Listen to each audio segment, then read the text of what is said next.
Hello everyone and welcome to this bonus video. This one's a little bit different because this one is my pickup video from everything I got at Magfest.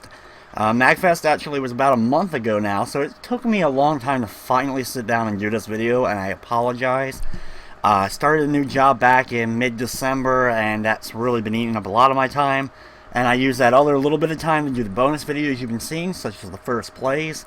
And besides that, working on my actual play it through videos. So I haven't had a whole lot of little extra time lately. Anyway, I figured I'd make this a little bit entertaining. This is post Super Bowl. The Super Bowl ended about a half hour ago with the New York Giants winning. Not surprising to myself, that's who I picked. But anyway, I have my drink still in hand. In my not so red Solo cup. It's actually a hefty red cup. But either way, we'll go through this video. It's going to be a little bit of a long one. I'll try to make it as entertaining as I possibly can while I show off all the stuff I picked up at Magfest. First off, it's not probably the best pickup video or best pickups I've had at a Magfest.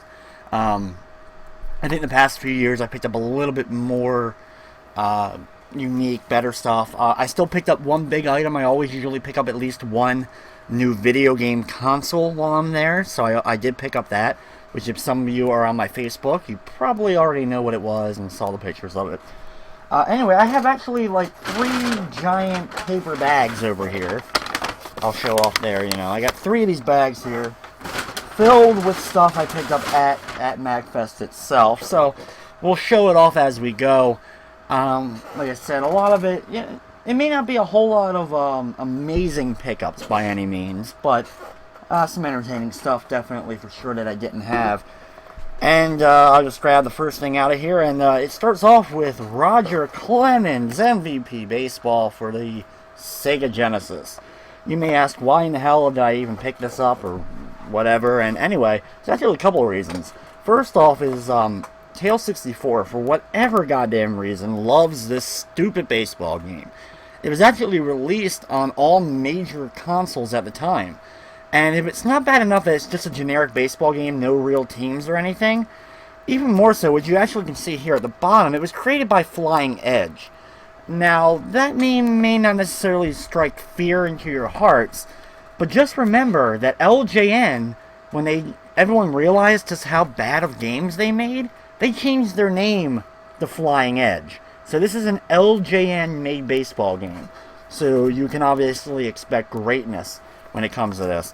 But anyway, I didn't have a copy of it. Tails was with me. I saw it. I had a good laugh, and I decided to pick him up a copy of Roger Clemens MVP Baseball for the Sega Genesis. And it Cloudly. What the hell is Cloudly? Anyway, it proudly represents itself as an 8 megabyte game. As if we didn't know Sega Genesis was 8 megabytes. We're told by that. Only problem is with my drink, the microphone. I got a thing of pretzels here, which did not come from Magfest, but equally amazing. Thing of pretzels, pretzel rods, Utz's, which if you live anywhere other than like the East Coast, you have no idea probably what Utz's even is. I don't even know if they sell them outside of like the East Coast, but anyway, thing of pretzels. With all that on my desk, along with some new PS3 games I picked up, which I posted pictures of them on my Facebook page as well. I picked up Soul Calibur 5 and Final Fantasy X2 along with a few other random PS3 games during the week. But this is about Magfest, isn't it? Anyway, folks, next up is whatever the hell this is. I'll be honest, I have no idea. Here it is. I do not speak Japanese. I've never been able to claim at all that I speak Japanese. I did take several classes. When I listen to it spoken, I know quite a few words. But I never really learned fully how to read any of the writing. I apologize for that. So, but from the back of the box, it looks like a strategy game. So it's probably going to be one of those ones that requires a lot of reading in order to play. But it was an import game I didn't have already. It was complete with box, book, manual, and all that good stuff. So I picked up this. Like I said, I am not positive. It does have the word Zan written down here, so that may give some hint on it. I like doing these videos also for Magfest stuff when I pick up imports. I don't know what the hell they even are. That there's fans watching that know either the game itself or can read it or whatever. and give me at least a little bit of a hint on whatever the hell it actually is. So anyway, that's that. Next up is a PlayStation 2 game, an import game. This one right here. Kale64 told me twice now what anime this is based off of, and I've actually forgotten it both times, so I apologize for that. A friend of mine actually has watched this anime, and actually is a big fan of it from what I've been told, but once again, I forget its name. But I decided to pick up this import for the PS2. I actually picked up a couple of PS2 imports. I'm actually a little bit surprised. Next up, let's see what else we got in here. We got the, interestingly enough, we have, I just realized something. When I talked about Roger Clemens, and it says it's 8 megs, the Sega Genesis is 16 megs. So, I don't know. I forget it. I have no idea. Anyway, and the only reason I brought this up was because of this game I picked up. This is Sylvester and Tweety in KG Capers for the Sega Mega Drive, and please ignore the $9.99 sticker because I paid nowhere near that for this game. This is actually the PAL version of this game, so if you've never seen a PAL Sega Genesis game, aka Mega Drive, here you go. It is pretty much the exact same thing we got here in the United States for the Genesis games, but anyway. There you go. There is your Sylvester and Tweety KG Capers game. It actually also came with the manual, a little bit beat up, but it's not a terrible manual. Pretty long, though, like, as far as length of the book overall. You saw, like, these shorter, longer books, usually for NES titles, back in the day. Maybe all the PAL games came like this.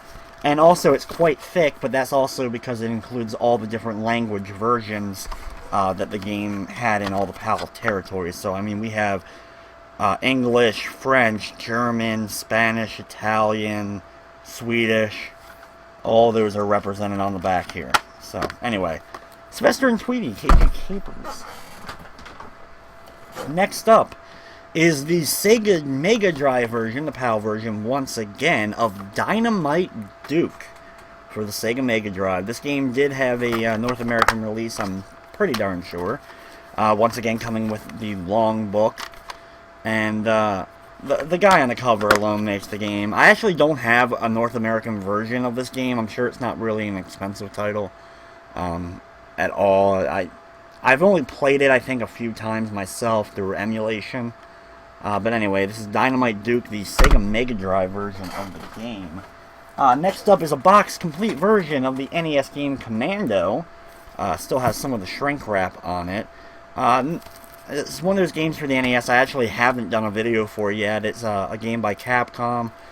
You can see similar art style and box style to the original Mega Man title, with the Capcom weird kind of red and blue grid behind the main picture of the title. But anyway, it's a box complete version of Commando, so that's why I ended up picking it up. So anyway, there's Commando for the NES, not really that amazing. Ace Combat 4 for the Sega PlayStation 2. I don't really have any of the Ace Combat games, so I saw this sitting here. Price tag says $4.99. I didn't pay anywhere near that for that.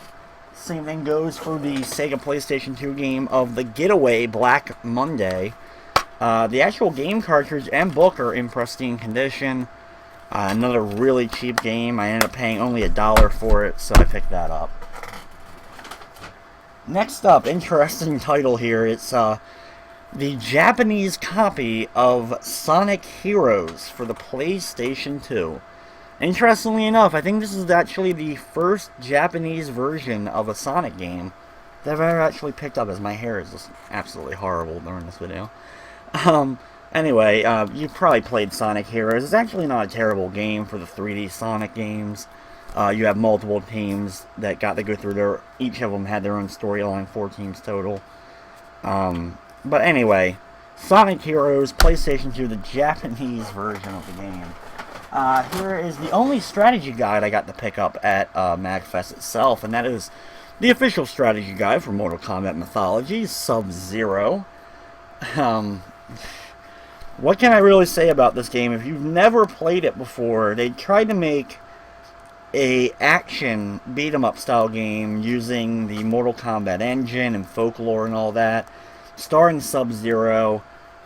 Scorpion and all does make an appearance throughout the game. He's actually one of the only characters, I think, who makes an appearance in the game, other than some random things they made. The main villain really being focused on the storyline and all for Mortal Kombat 4, which is probably the least popular Mortal Kombat game that ever was released. But it really focuses along on that. It has Fujin in it, and Quan Chi, who's now been a permanent character in the Mortal Kombat universe. But anyway, here's the strategy guide for Mortal Kombat Mythology Sub-Zero, as my pile is almost big enough now that you can see it on the camera as I pile up all these games. Next up, a Game Boy Color version. Interestingly enough, it comes in actually a normal Game Boy game, but it's the Game Boy Color version of Dragon Quest Monsters, the first Dragon Quest Monsters for the Game Boy. I actually do have English copies of both this and the sequel, both versions of the sequel. But anyway, this is the Japanese version of the original Dragon Quest Monsters for Game Boy. What else we got in here? We got a few more titles in this first bag. Next up is whatever the hell this is. I have no idea. I think it's a Mahjong game. I picked up like 5 Mahjong games, so this is probably the first of them. Anyway, it's this game for the Game Boy Color, complete boxed everything. It's actually a game made by Culture Brain. It's actually, if the pictures give me any indication on the back there, it actually has to be played on the Game Boy Color. It's the second game in the series, whatever series it is. The Japanese people on the back of the box give me no real hint on whatever the hell it is. Maybe they're professional Mahjong players. I'm not positive. Maybe they are. Anyway. Next, which one should I show? Which one should I show first? Anyway, first, I guess I'll show this one first. A Japanese Famicom version of the scrolling shooter Xevious. And next up, I'm not positive on what game this actually is. It's made, blah blah blah, it's Famicom. Who's it made by, though? Of course, I don't get an actual name of a company on the front. But this is, I don't know, I'm not positive on what this game is. The girl kind of looks like something from Conquest of the Crystal Palace, but not exactly. So it probably has nothing to do with that game. I'm not positive on the Famicom version of this game, but anyway, that's that. Next up is a game that was actually, the artwork was done by the same guy who did a lot of the Gothic artwork for the Castlevania series, and that is this Wonder Swan exclusive made by Kappa Games. Wonder Swan, if you've never played it before, is an interesting handheld that was made in Japan only, never came out to North America. But I actually do have about 8 or 9 titles for it, along with the actual system. So anyway, I picked up this box complete version for very cheap, not $9.99 as the sticker will tell you. But anyway, that's that. It's actually a card game if anyone's interested. And 2 more regular Famicom games. First off is what looks to be I'm not sure if this is supposed to be a light gun game or not. It could be a light gun game, but anyway. Sorry, it actually is still in a wrapping by... So anyway, this is another Famicom only game, I think. Could be wrong. I just don't know the North American version if there is one. So that's that. And last but not least, another incredibly Japanese game for the Famicom that I have, once again, no idea what it is exactly. I'm sure if I go on Game FAQs, they pretty much have all the box art for every Famicom-only game. But this is probably based on an anime, maybe one that I don't know, actually, off the top of my head. So anyway, that is all of bag number 1. And the only reason it's still in this bag is because I was waiting to finally do this video before I actually placed it in the spots in my collection where the games will go. So let's start off with bag number 2 of pickups for the Sega Mega Drive. Sega Mega Drive. All the pickups I have from Magfest. Anyway, I'll take a drink in between. Normal iced tea. Vodka iced tea.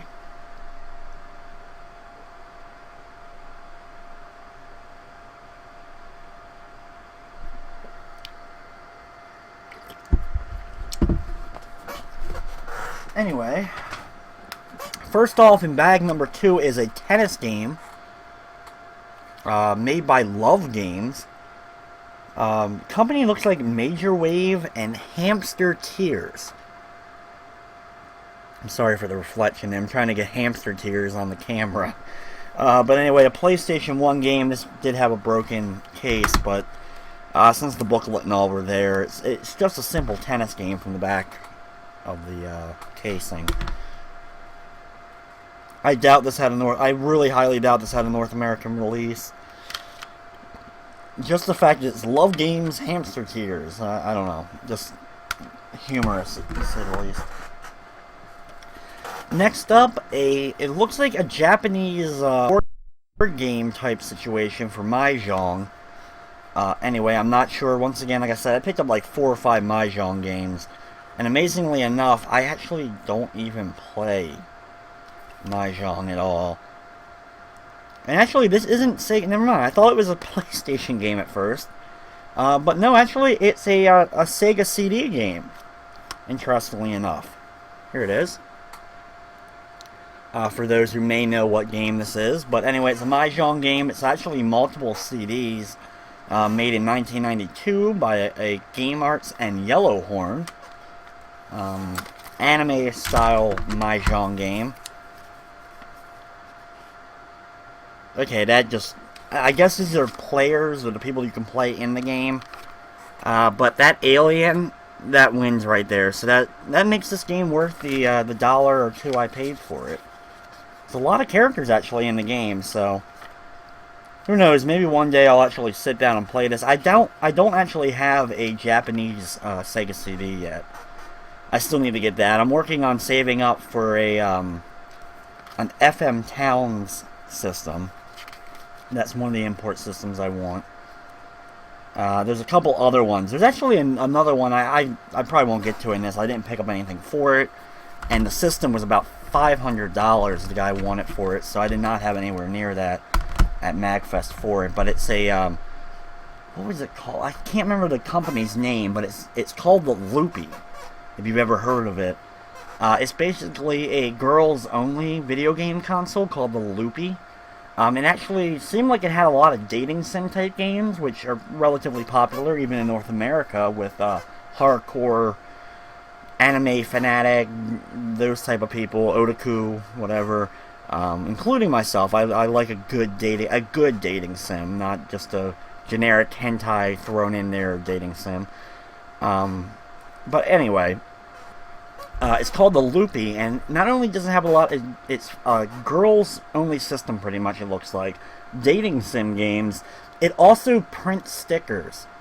So if you've never heard of the system, look it up. It's called the Loopy, L-O-O-P-Y.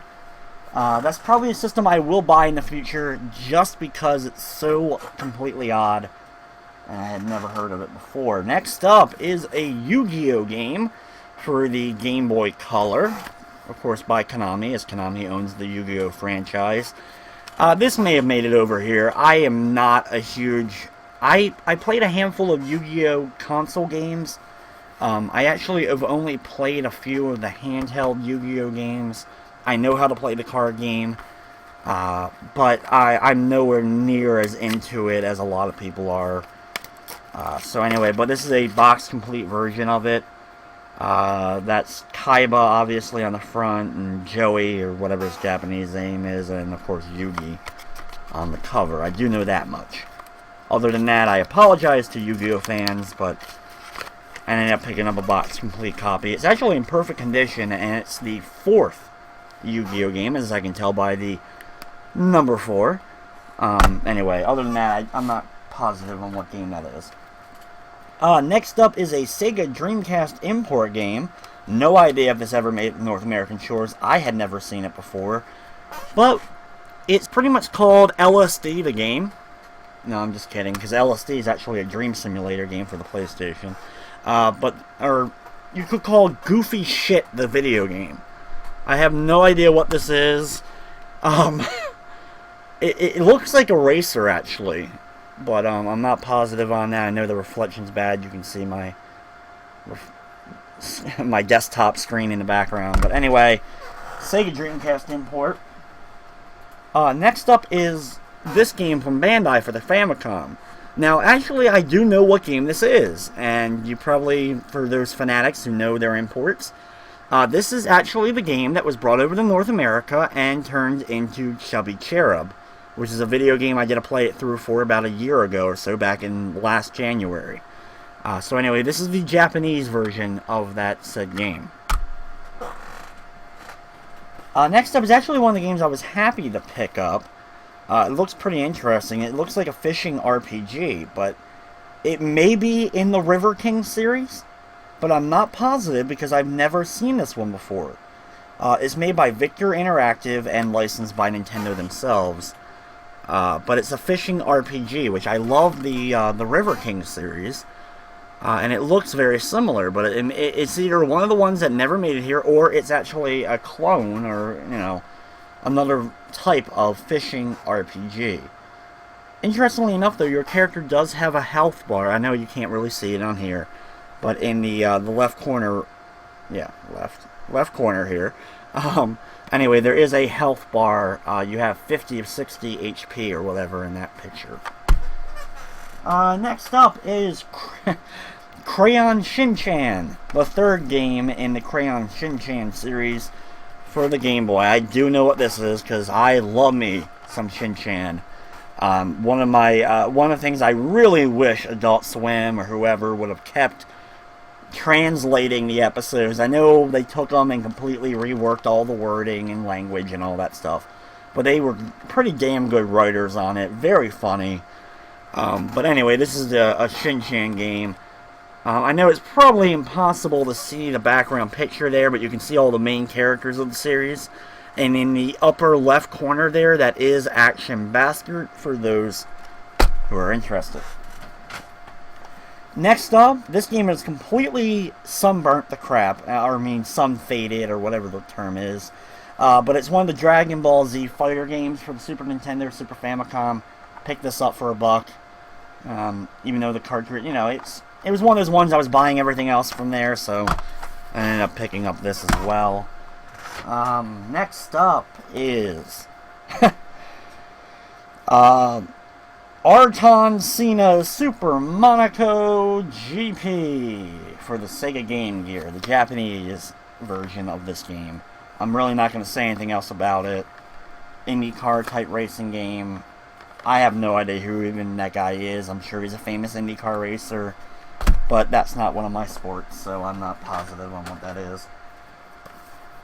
Next up, another Mahjong game. This time around, it's a Mahjong game for the Sega Game Gear.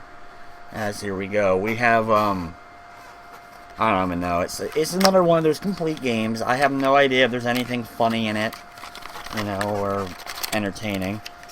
But it's a complete version of it. I like buying complete versions of imports if I can get them really, really cheap, which is what I get these for. So anyway, there's a nurse and some more octopus. Maybe this is related to that other one we picked up for the Sega Mega Drive itself. It looks like, though, it was actually made by Sega themselves. I'm not positive. But with Sega's logo on it. And I guess the only thing of note is Sonic the Hedgehog is on the back, and it has numbers to call, I guess, for all the services and all. For the company and all that good stuff. So anyway, that's probably the only thing of note about it. Other than it's another damn Mahjong game. Here is the first Super Monaco GP. You saw it, so... Oh man, I'm so lucky. I actually got both games in the series, box complete. These are worth some big-time money in the game collecting market. But yeah, there you go. Super Monaco GP, as I kind of like... Anyway, next up is, whatever the hell this is. I seriously don't know. It's some kind of Gundam game, it looks like. Or effed up Transformer. All I can read on it's Dual Fight. Yeah, it's Transformers. Wow, another Japanese-only Transformers game. Interesting.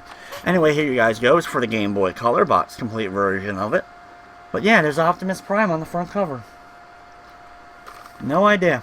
I has no idea. I don't know if this is released in North America or not. I really don't remember any Transformers games for the Game Boy Color. I'll open it up real quick, see if I can find anything interesting. There's a nice picture of Voltron on the background. Not Voltron. Optimus Prime, I think. Or Voltron. What was that? Was that a freeze from my camera? Just like froze up on me? That thing's kind of cute, I guess. I really don't know. All I know is if I'm playing this game, I'm playing as that gorilla. That gorilla actually looks pretty cool. So maybe if I play this game one day. Great thing about Game Boy Color games and all that, and Game Boy game imports, is that they're all compatible with the normal Game Boys. So you don't need to buy an imported Game Boy and all. There's no region locking for the original Game Boy, which is one of the things I love about it. I'll put that down. That's one of the better ones I got. Next up is G-Lock Air Battle for the Sega Game Gear. Obviously a plane simulation game. No idea really what it is.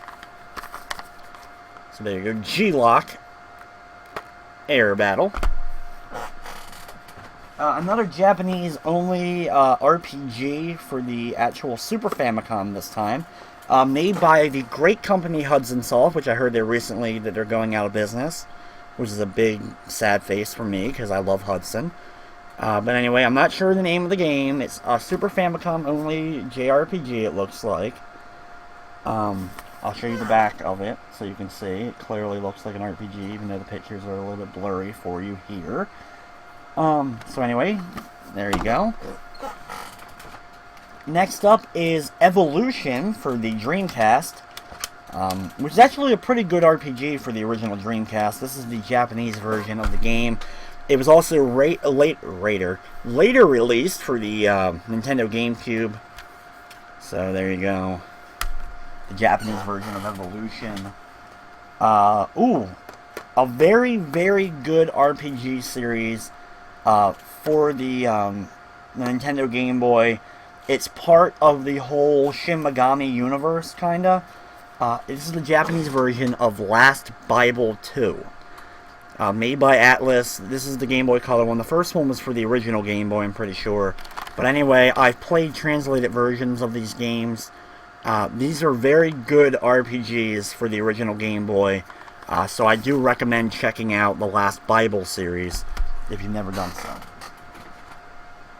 so. I picked this up because I love the series ever since I was young. It's one of my favorite arcade games ever, and that's Mappy. This is the version of Mappy for the Nintendo Famicom, the Japanese version of Mappy. So I picked that up. A little fun title, fun little arcade-style game. Here is a Japanese League baseball game for the Sega Game Gear. And you can see all the teams from the Japanese League of that year are on the left and right sides, including my favorite team, the Hanshin Tigers. A few teams on here don't exist anymore. The Seibu Lions are a team that have been around for a long time in the Japanese Baseball League. So anyway, it's a Japanese Baseball League baseball game. Not sure if there was a North American release of this. Obviously, it wouldn't have been Japanese. Maybe they changed the players or made it into an actual MLB game. Not sure about that, but anyway.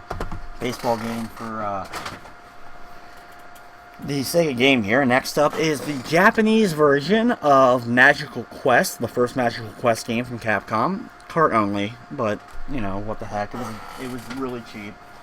Another one is the second Yu Yu Hakusho game for the Super Famicom. This is one of those games that it's interesting. I love one little brief thing I'll mention, just go into real quick is anytime an anime had made it over to North America, no matter how late it was in the game, as soon as an anime got translated and started coming out in English in North America, all the importers would import all their games over to the US, hoping to make big bucks at anime video game conventions.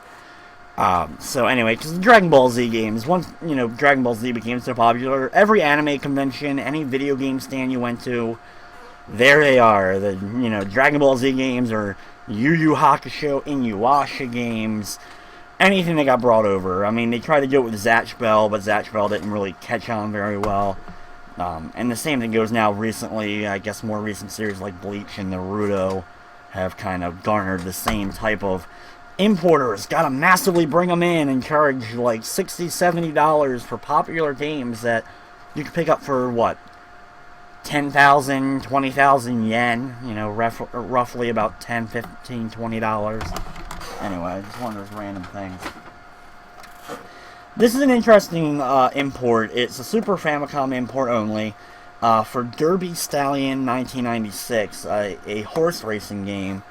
But it actually comes as a giant game, similar to what you would see for the Super Game Boy, because it was actually compatible with the Game Boy versions of the Derby Stallion game. So you could kind of make a horse, on the Derby Stallion game for the Game Boy, and then end up porting it over to your Derby Stallion for the Super Famicom.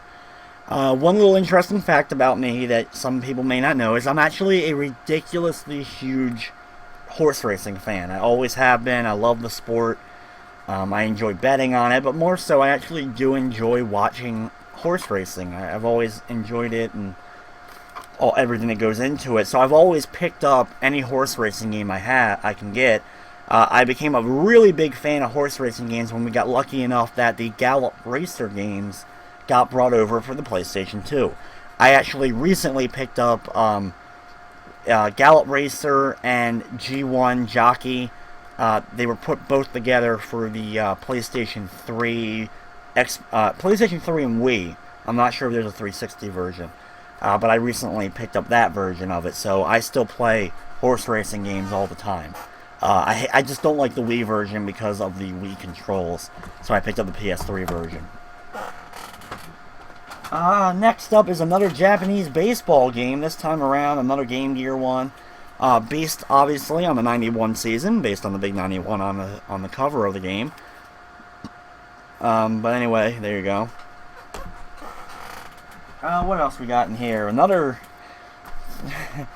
Japanese only baseball game for the Sega Game Gear, but this one actually looks like it's very much based off of the RBI Baseball. You can see the graphics and the whole placement of players and all that kind of stuff. Very, very similar to the RBI Baseball series. So it's actually probably pretty fun, because I've always loved me some RBI Baseball.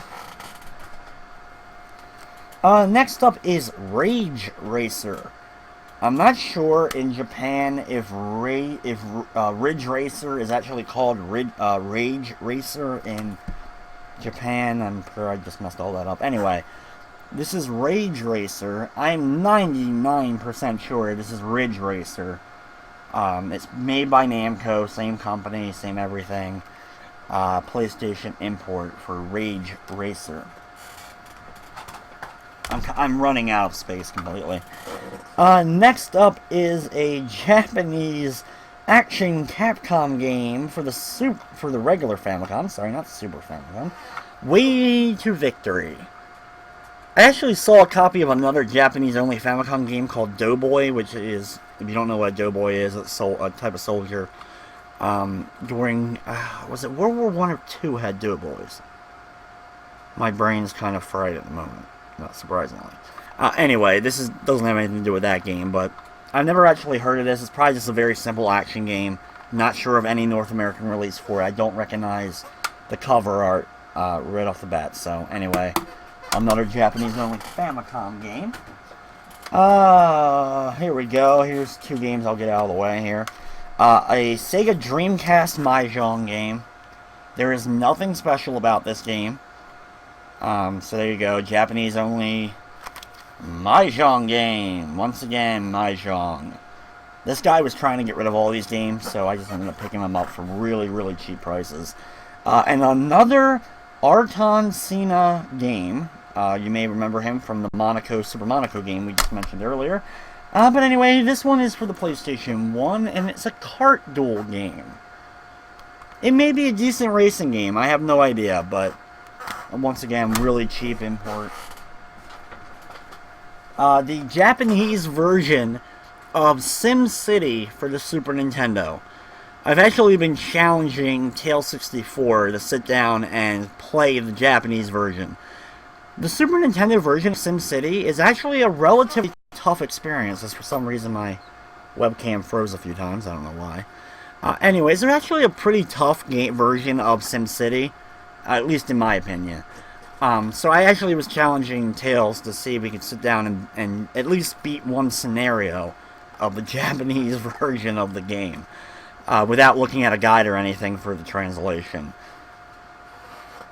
I do want to mention something real quick. I don't know why I just brought it up, but if any of you are a GameStop member, have the Power Rewards card, which I do have myself. I hate the fact that I have it, but I do have myself a GameStop card. Mine's actually expired. I never renewed it, but you still use it for points. If you've gone to their website recently and seen that they're charging the equivalent of what they have, like 40,000 points. Which right now, I've spent hundreds and hundreds of dollars at GameStop over the years. And I have like 10,000 points at the moment, so it's not even that many. But anyway, they're charging like, oh, you can get a retro game. You can get like Super Mario Bros. 1 or Double Dragon 1 for the regular NES. We have copies of it you can get. But you have to spend like 40,000 points. And if you're not sure on how many points that is, that's like thousands of dollars worth of GameStop merchandise to earn enough points to buy the most common NES game that was ever made, Super Mario Bros. 1. Which, I mean, there's so many copies of that game out there. People have made clothing out of copies of Super Mario. So anyway, just another reason why GameStop is a steaming pile of goat shit. Picked up the Japanese Dreamcast version of the original Soul Calibur, which, should I even mention that I don't like Soul Calibur 5? I don't know. Anyway, so now that I'm looking at this, it kind of makes me want to hook up my Dreamcast, my import Dreamcast again, and play regular Soul Calibur, because I'm honestly so disappointed with 5 that I should just probably go back to Soul Calibur 1. But in reality, I like 2 better as my favorite, so I guess that means I'll have to either hook up my regular Xbox for the Spawn version or my GameCube version, which is the one I played the most. And my main character in the game is Talum in Soul Calibur, and she's not available in 5, so it's another reason why that game completely fails. Next up is a game I have no freaking idea what it is.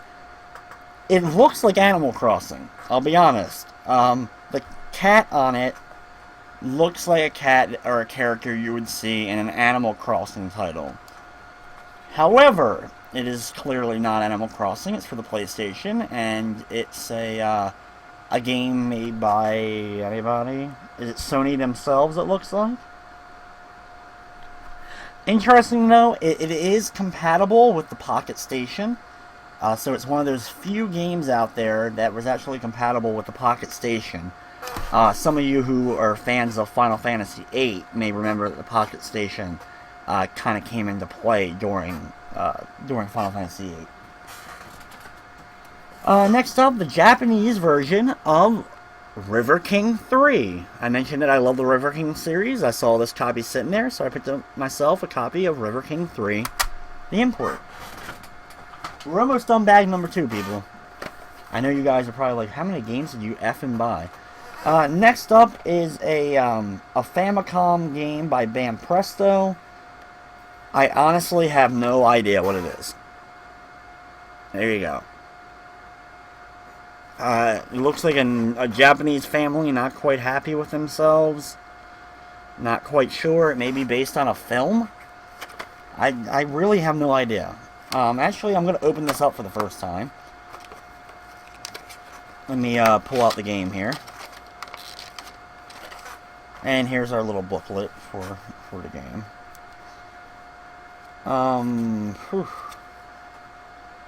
It kind of looks like an RPG-ish. Definitely a lot of dialogue, map screen type thing. I have no idea what it is. It's probably one of those games that never got released here in North America. Clearly, this game never came out here. And, anyway, I have no idea what it is. Maybe one of you guys out there knows. As a whole bunch of games falls, as I knew they would. I have 3 more games in bag number 2, so I'll just take them out and throw the games for that one back in. Okay, I actually really like this game. It's a very common regular Game Boy title, but I picked up the Japanese version of it. F1 Racing for the regular Game Boy. It was actually compatible with up to 4 players at the time, and it's made by actual Nintendo, and it had a couple of cameos from Nintendo characters, such as Mario, and I think Samus. It's been a long time since I played it, but I think Samus actually makes an appearance. I could be wrong on that, though. But anyway, it's just an F1 racing game, but I actually had a lot of fun. It was one of the first regular Game Boy games that ever came out. Next up is the Japanese version of Dragon Quest Monsters 2. I mentioned this earlier. This is Kobe's Quest, I think. Yes, Kobe's Quest. Dragon Quest Monsters 2 was released as 2 different versions, and that's one of them. And last but not least, out of bag number 2 is another JRPG. It's clearly the second of the series. It's made by Victor. Anyway, it actually has box art on both front and back, so there's the back of the box art. And on the sides of it, you can see, as it's probably really hard to see, but it's actually a JRPG. There's a few good JRPGs I picked up randomly for really cheap before, so this may be another one of those. It may not be, who knows. But anytime I get an import complete for cheap, that it's a game that never made it here, it adds to the collection. So here's the box art, or the booklet for it. Let me open this up real quick, just to take a quick peek inside. Here's some more artwork of the main characters, so you can see. I have no idea what that guy is with the giant thing in the center of his head. So anyway, it looks like a pretty typical JRPG for Super Famicom. Kind of average graphics overall. Anything interesting in here? Nah, not really. Oh, there you go. There's the main female character swimming underwater. So that's probably the most interesting picture here. It does look like you have some interesting equipment overall, as you can see some of the other items you can pick up during the game. Anyway, I'm not positive on this. I haven't looked it up yet, so who knows? It could be actually a good game. You never know with these things.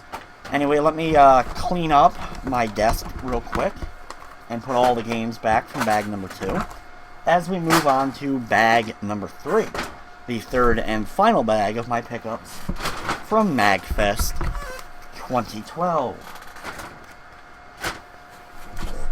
Also, I did want to show this off. I got this isn't mine because I got it for my girlfriend, but this is absolutely awesome. It's a plush Octorok. So anyway, this is really, really cool. I wanted to show this during it. One other little thing I picked up, which and that's actually custom made. This isn't like an actual release or anything, but a custom fan made plush of an Octorok. I really liked it. So I picked that up for my girlfriend. And the other thing I have sitting here, which I actually, probably the biggest bargain I got, I ended up paying really almost nothing for it, is a plush of the mole enemy from Dragon Quest. I'm a big Dragon Quest fan, and I saw this sitting here. I do have a slime plush already, but anyway, I thought it was really cool, so figured I'd show that real quick as I try to get him back in his place on my desk. And the camera ends up getting jolted. It's about right. take another drink before we go, right?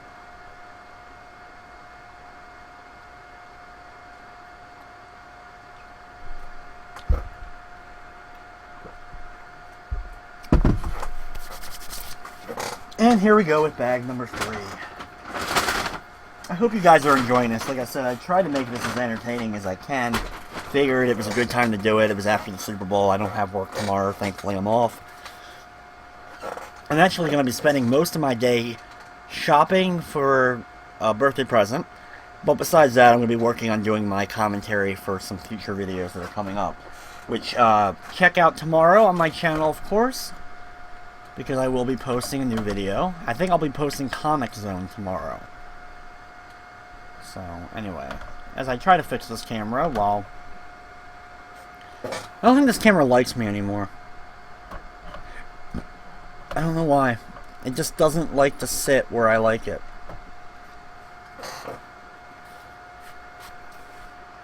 And yes, my room is still a mess. I clean it, and then it gets dirty again, and then I clean it.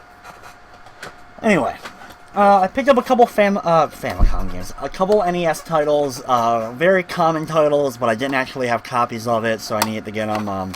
720, the skateboarding game for the NES, nothing really amazing, made by Mindscape. Also, Defender, and this is actually, interestingly enough though, because it's 720 and it's a number-based game, that it actually is now on, like, near the top of my NES games because it's alphabetically.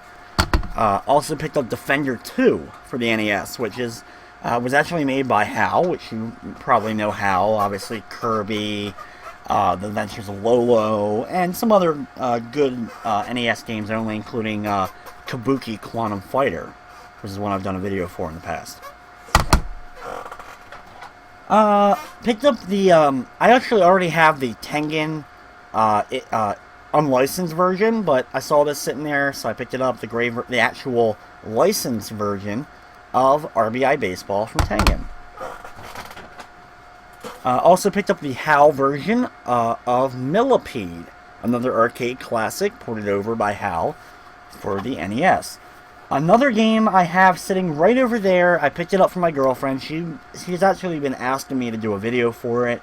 I had never actually played the game before, so I picked her up a copy of it as Stanley and the Search for Dr. Livingston. So I'll probably be doing a future video for that, for her especially, but I picked up a copy of that game so I can do a video for it in the upcoming months. So that's one I'm not showing because it's put in the pile. She actually played through it a week or two ago. Next up is Daedalus for the Sega Saturn. Actually, interestingly enough, out of all my imports I have a crap ton of imports exclusively for the Sega Saturn, so it's probably my biggest of imports. Next up is, wow, and this is funny. This is overall pretty funny because it still has the Electronic Boutique stickers on it.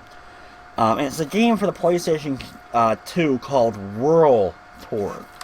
There it is. And you can see it there in the upper corner is at one point the price for this game was $39.99. It's made by Vivendi, or published by Vivendi. I have no idea what to say about this game. I've never played it before, never hooked, but I picked it up for $1 complete. And it just made me laugh with all the original stickers still on it, so I thought it'd be a little funny thing to pick up. I ended up getting this for $1 as well. It's not complete, but because the game it goes for at least a little bit more than this usually, I ended up picking up a copy of it, and that is Front Mission 3 for the PlayStation 1. I don't have a complete copy of this, but I saw this sitting here for $1, so I ended up picking up Front Mission 3, and it's in pretty darn good condition, actually, considering. Eventually I'll work on getting the real case for it and all, but that's probably one of the bigger items I picked up. Next up is Baldies for the PlayStation 1, a strategic type game. It's similar to Lemmings in a way. Actually, kind of like Lemmings and Mutant Penguins, if you've ever played that game before. So anyway, it's Baldi's for the PlayStation 1, of those PS1 games I don't have, or didn't have. PS1 collection is actually one of my top collections now. I have over 200 games for PS1. Next up is a Japanese-only game. No idea what it is. It's a Famicom game. Made by HAL. And Hyperware. I have no idea, like I said, about what it is. There's a lot of text in it. Maybe a text adventure RPG base, but I really don't know. This was an interesting one I picked up. Because it's the PAL case. But it's actually the North American version of the game. And that is Power Monger for the Mega Drive. Like I said, it's the North American, the PAL version box I have for it.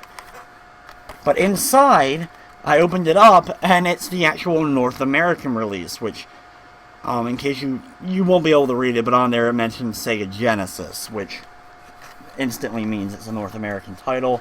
It has an absolutely huge manual that comes for it because it's in English, French, Dutch, and Spanish.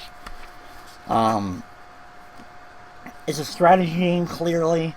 I've never played it before. I don't know much about it. It is Power Monger in both PAL and North American territories. But other than that, it was one of those interesting little finds. Got it for real cheap, picked it up.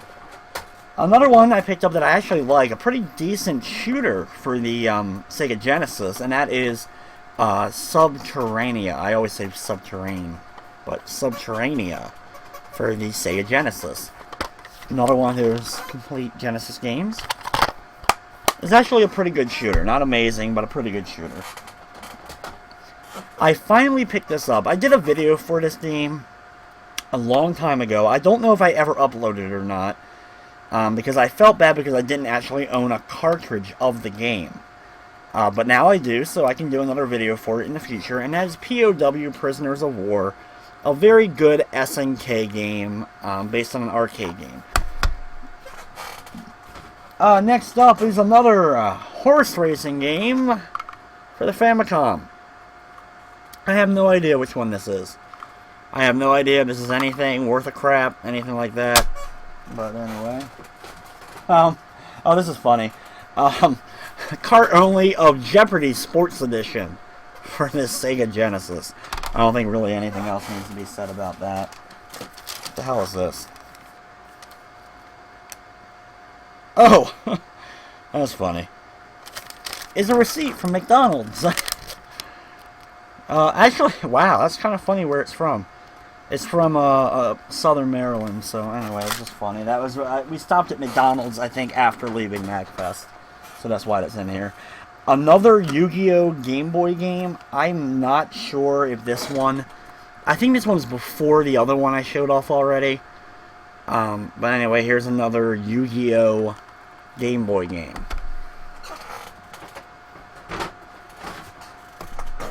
Next up is another Japanese-only Mega Drive game, and this one's actually quite interesting. It's called Saint Sword, as you can see there on the cover. The main character of the game can transform into different creatures, or like half-man, half-creatures, including being able to turn into a flying hawk guy, but even more interesting, he can turn into a centaur. So that alone makes the game at least interesting, to say the least. So, I've never played it before. My girlfriend said she has played it through ROM before. So it was one of those ones. It just looks like a typical action game. Nothing special, really, in a lot of ways. But the fact you can turn into a centaur at least piqued my interest, so there you go. A version of College Football 2 for the Sega Genesis. Nothing special about it. Really cheap cart. One of those sports games. Like with game collectors, a lot, for those of you who are game collectors out there, we hate to admit it, but we end up buying these really cheap sports games just to kind of get them to fill our collections. Some people are like, no, I'm too good to buy sports games to build my collection up. And I'm like, They are Sega games, or they are SNES games, whatever they are, N64 and up. They are games for the system. You can get them for dirt cheap. It adds to your collection overall. Do I say anything special about the fact that I have a ton of sports games? No, but a few of these I actually like. This one was made by Sega Sports, so it's probably the same basic system as either Joe Montana Sports Talk Football or Deion Sanders Football, which is actually a game I enjoy. So, because I'm actually a sports fan, I do enjoy some of these old sports titles. Speaking of old sports titles, though, one of the best of all time, Tecmo's Super Bowl for the Sega Genesis. A fantastic, one of the best, funnest played football games that ever existed. There you go. We're almost to the end here, people. Almost to the end. These are the two. Well, this one I'll show off. This one I actually want to save for last, but I'll show this one off next. Is Palamedes. It's a simple puzzle game for the, puzzle type game for the NES. It involves dice. They kind of explain the scoring system and all on it. Made by Hot B. This is one of those titles for the NES that actually usually about $10 or so. Loose, maybe less if you're lucky. But anyway, it's one of those ones I never owned. And I needed a copy of it. And he was selling it there. And I almost picked it up for $7 or something like that. But then the last day he discounted it down to $1. And I was like, I can't pass it up at that point. Let me finally pick it up. It's another NES game I don't have. Throw it in the collection. I want to talk about that game, so I'll leave that one out. Next up is two Game Boy titles. Original Game Boy. They're Japanese only, clearly. They're made by Imagineer, but I have no idea what they are. And that's these two right here. They're obviously related in some way, shape, or form. Both by Imagineer. They both have a big number on them. I honestly have no idea what they are. I've been meaning to play them, but I just recently got my Game Boy Advance SP back. I didn't feel like using batteries on my other Game Boys. So anyway, I have no idea what these games are. If you have a clue, you can let me know, but one of those random little things. Next up is, as we are down to like the final 4 or 5 games here, I'll go through this one quickly. Obviously a Sega Mega Drive game, not sure what it is. It's probably a scrolling shooter. But here we go, another scrolling shooter for the Sega Mega Drive. Like I said, look, the pile's big enough now that you actually can see it on camera. The Japanese version of Yoshi Cookie for the Nintendo Game Boy. I almost said Sega again. So there's a little interesting title. Nothing special about it. It's just Yoshi Cookie, but you know. Next up is the Tengen game Hard Driving for the Sega Genesis. Nothing special once again, but one of those ones I didn't have. This was funny. I just love the name of the game. It's by Vectrex, which is a company that's hit or miss in a lot of people's eyes. They made Cryon Conquest for the regular NES, is actually one of those games I actually enjoy. But anyway, it's King Salmon. So it's a fishing game. Probably nothing special about it, but it's called King Salmon. So I ended up picking that up. There you go, King Salmon. And last but not least, it's this is made by Nintendo. It's called something Mole or something like that. Japanese version of this game for the Game Boy. I'm not positive on its name. I have seen it before. I've definitely seen pictures of it before, but I'm not positive on its name. Clearly, it's a game you can link up because of the 2 Game Boys in the upper corner. So anyway, that's that. And the last but not least, final 2 games is King Salmon Takes a Dive. I find this game interesting, probably because I had never seen it before. And it has a Pete Sampras tennis game for the Sega Genesis made by Codemasters. So it's an unlicensed game, at least I think. But the Sega Genesis didn't offer a multi-tap as far as I know.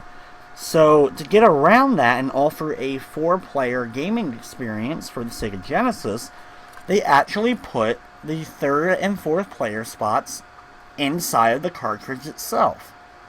So that's pretty innovative. It makes the game at least an interesting, conversation piece for what it was. So that's pretty cool.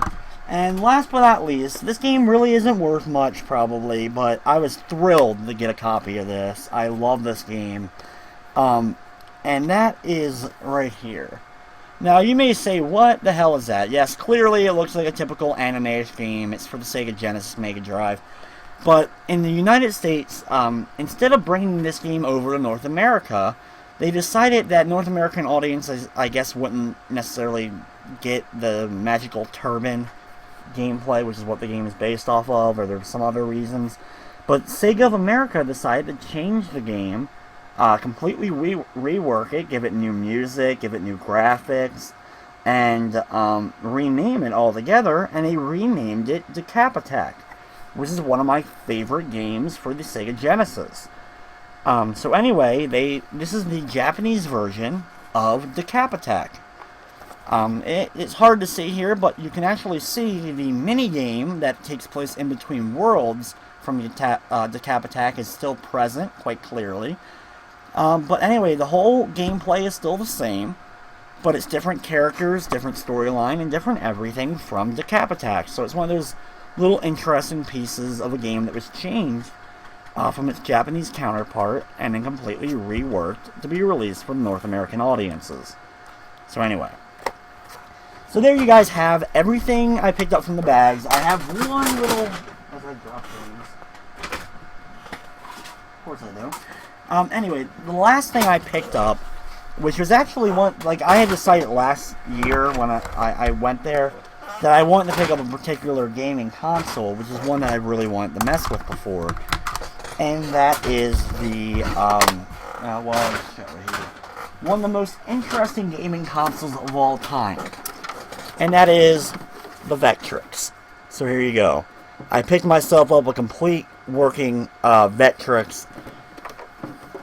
If you've never seen this system before, I definitely recommend checking out the Gaming Historian's video on the Vectrex. He does a very good job of explaining what the system was, the history of the system, and everything that went on with it. And also, the Angry Video Game Nerd does show this off. I forget what video. I think it's his Star Wars video, but I could be wrong. But anyway, the Vectrex was an amazing, interesting system. It came with its own built-in TV screen, so you didn't have to have a separate TV, as well as it offered pretty true to form arcade-like gameplay for the home console. It had its own built-in controller, but you could also get another controller for it. As you can see, the paneling on the front was actually the controller for the system, which is pretty innovative. It works great. It has its own built-in game, so if you don't have a game for it, you can do that. But there were some good home console ports of some arcade classics, including the original Star Wars arcade game, as well as like Berserk and a few others. Because it used vector graphics and all, it was a pretty good representation of a home console doing arcade games. So anyway, the Vectrex is a very interesting system. I ended up picking up a version of it. And I'll probably be picking up a normal Famicom finally soon. It's one of those systems I've been desperately waiting to finally get a hold of. So I'll probably be picking up one of those relatively soon as well, since I have so many actual Famicom titles. So anyway, folks, that is everything I picked up at Magfest. I also recently picked up, like I said, a handful of PS3 games, which here you go, I'll kind of show them off real quick. Here's some of them. Woo, PlayStation 3 games. Anyway, Record of Agris Wars 0 I picked up. Hyperdimension Neptunia. Shadow of the Damned, which I really highly recommend. It's made by the same guy who does the Killer 7 and No More Heroes. Sorry. It also has music done by Akira Yamamoto, who is one of my favorite composers of all time. He did all the music for all the Silent Hill games up until the new one. The new one doesn't have his music, unfortunately. And then the other big one was Final Fantasy Final Fantasy 13 2. So anyway, guys, that's everything I've been picking up lately, other than some other random collectible crap. So I would like to thank you for watching. I hope you enjoyed it. And please comment. I'd love to hear what you guys have to say. Tell me about some of the games I picked up that maybe I have no idea what they were. So anyway, guys, thank you for watching. And I hope you continue to enjoy everything I present on YouTube.